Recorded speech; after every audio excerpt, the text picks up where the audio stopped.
ก่อนเธอและฉันเราคงเป็นเพื่อนกันส่วนตัวเรานั้นก็เข้ากันได้ดีรู้ใจกันและกันความผูกพันล้นปรีเยื่อใยและไมตรี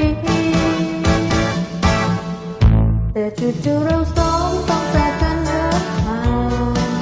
ตอนนานๆครั้งจึงเจอกันสักทีพบเจอกันเมื่อใดเราสุขใจล้นปรีพูดคุยกันทั้งวัน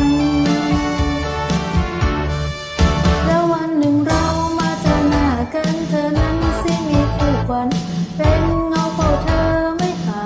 ง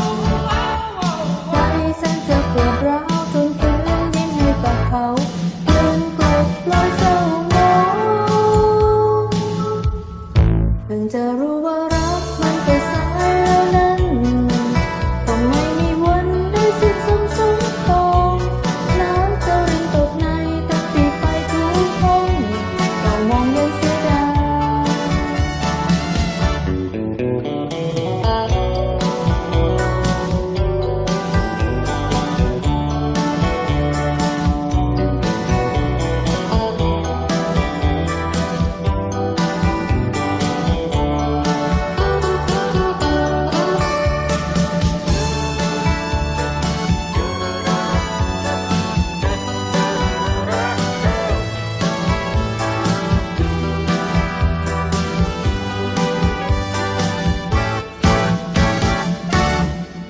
เมื่อก่อนเธอและฉันเราคงเป็นเพื่อนกัน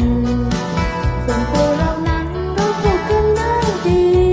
รู้ใจกันและกันความผูกพันล้นปรีเยื่อใยและไมตรีแต่จู่ๆเราสองต้องจากกันเหินห่าง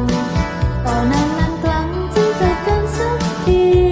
พบเจอกันเมื่อใดเราสุขใจล้นปรีพูดคุยกันทั้งวันแล้ววันหนึ่งเรามาเจอหน้ากันเธอนั้นสิ้นมีคู่ขวัญเป็นเงาเฝ้าเธอไม่ห่างใจแสนจะปวดร้าวจนฝืนยิ้มให้กับเขายืนกลบรอยเศร้าหมองเพิ่งจะรู้ว่ารักมันแค่สายแล้ว